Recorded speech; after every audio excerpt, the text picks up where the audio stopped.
I understand your cryptonym for me is Ulysses. Isn't that for the James Joyce book or the Greek myth?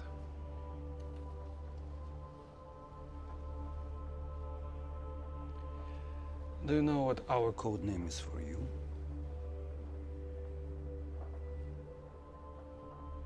Mother.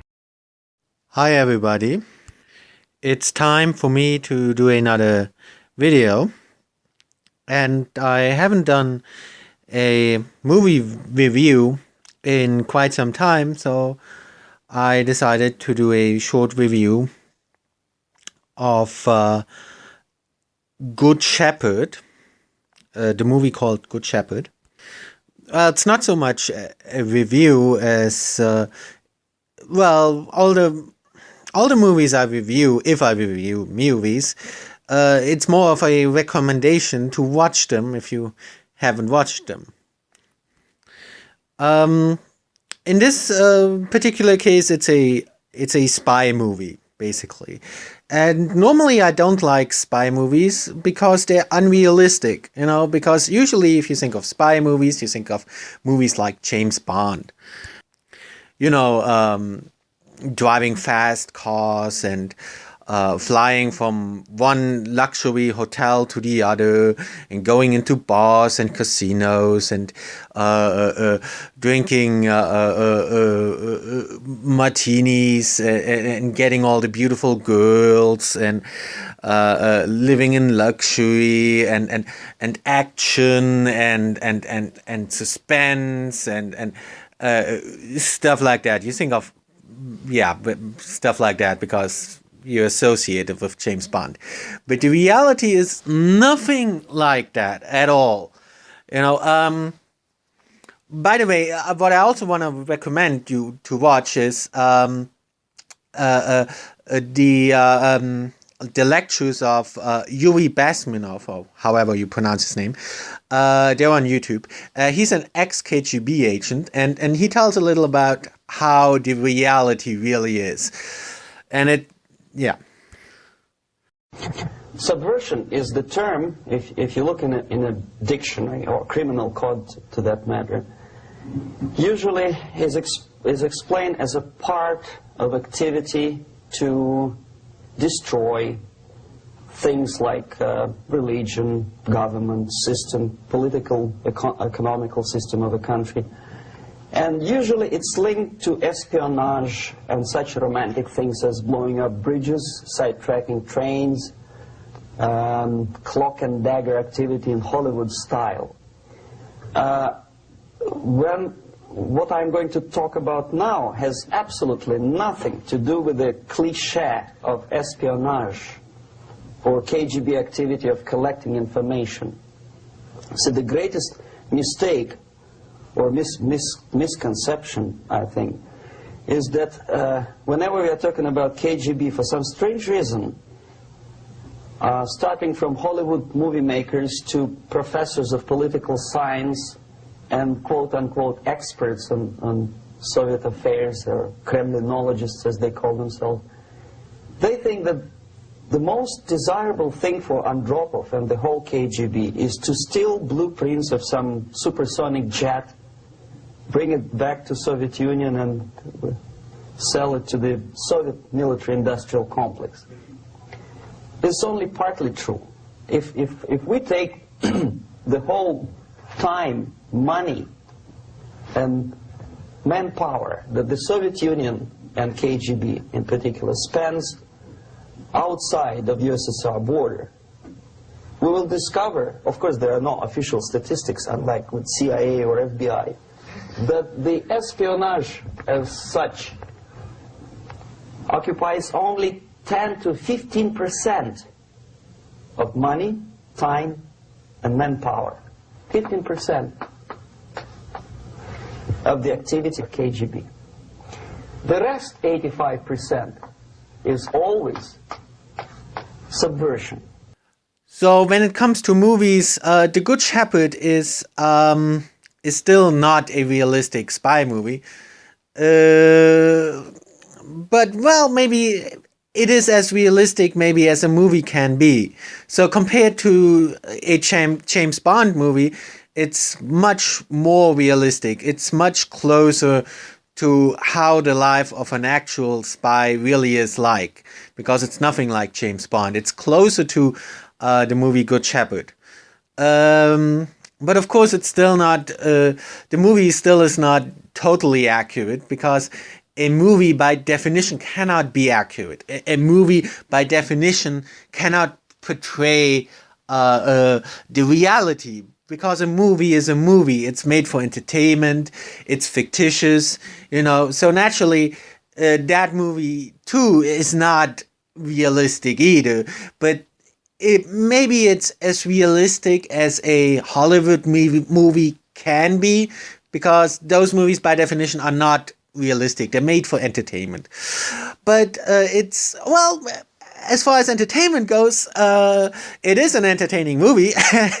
And maybe not as entertaining as James Bond, but it has some really funny scenes in it, especially if you know a little bit about the background. I totally cracked up when it came to the scene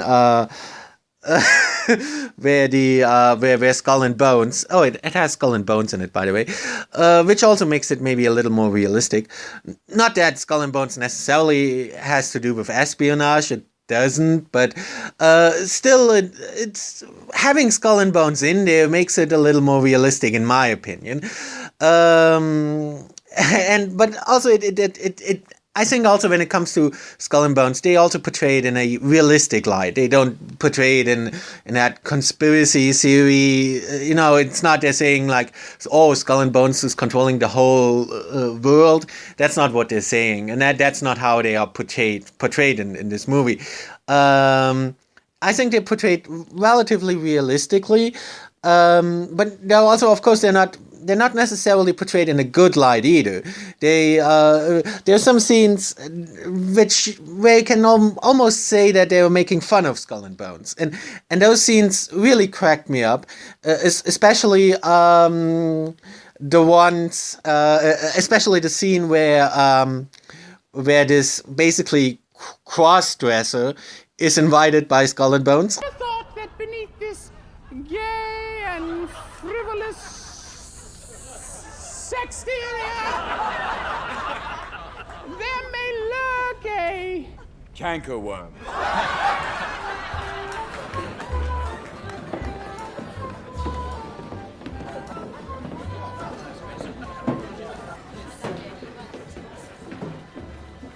Miss Buttercup, Skull and Bones, accept or reject?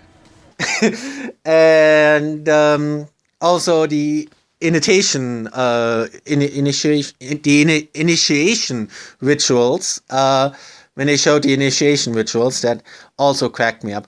Don't think that those are the actual initiation rituals, because nobody really knows what they are, but maybe there's something like that, but of course they're portraying it in an entertaining fashion. An industry, the very best of America. Their war der Tod, der Weise, der Bettler oder Kaiser, O wrong, O right,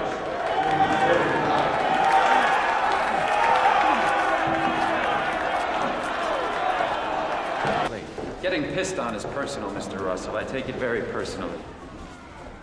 Edward, we're all in this together. Come back inside. We're brothers for life. And it really cracked me up, and I think there's also some truth to a lot of the things that are portrayed in this movie. And of course, when it comes to those things, they cannot go into details, because by nature this movie is about espionage and secret societies, and when it comes to that, you cannot portray those things in details in a Hollywood movie, that just wouldn't work. But they, what they're doing is they make a lot of innuendos and they have a lot of plot details, and you think, oh, it's just a tiny detail, but actually they're giving you a hint. You know, it's you think it's just a tiny detail and it's not important, but actually they're giving you a hint as to how things might really be, at least a little, you know. So there are a lot of, I like this movie because there are a lot of scenes in it and a lot of details in it that are really interesting. That are not necessarily realistic and that don't necessarily portray the reality as it is, but that at least give you a hint to how things might be. And they're giving you a lot of hints, you know, and it's fun to watch. And you can watch it and watch for small details, and in a lot of things they're giving you a hint on how things actually are. Now, again, when it comes to portraying the life of a spy, I think this movie is really realistic, relatively realistic, because this is just how it is, you know. It's nothing like being James Bond. The reality is nothing like, oh, getting beautiful girls and stuff. The reality of being a spy is actually, it's not a I don't think it's something to long for. It's not a it's not a glamorous and nice and enjoyable lifestyle to have. It's nothing like that. The reality is much more like it is portrayed in this movie. The reality is a life of not being able to see your family, a life of having to lie to your family, a life of not being able to trust your family, even your family, you know, a life of your family not being able to trust you, and a life of maybe having to go against your conscience, of constantly having to lie and living a double life, but not in a James Bond glorious, glamorous kind of way, you know. It's nothing enjoyable, actually. It's nothing like it is portrayed in James Bond movies. So if you want to know more about how it actually is, go watch some videos from Yuri Bezmenov, the ex-KGB agent, because he tells about it in really great detail. His videos are on YouTube. So, and if you want to be entertained, go watch The Good Shepherd, which is an entertaining movie, and is at least more realistic than a James Bond movie. You are never to tell anybody what I do. How dare you? You are never Those people to are my tell friends. anyone what I don't it have is a that lot I of do. friends. Never. Do you What do understand you do? me? What you do? Never. I don't know what you do. You leave at 5, you're home at 10, 7 days a week. You don't say a damn word to me. I live with a ghost. I don't know what you do.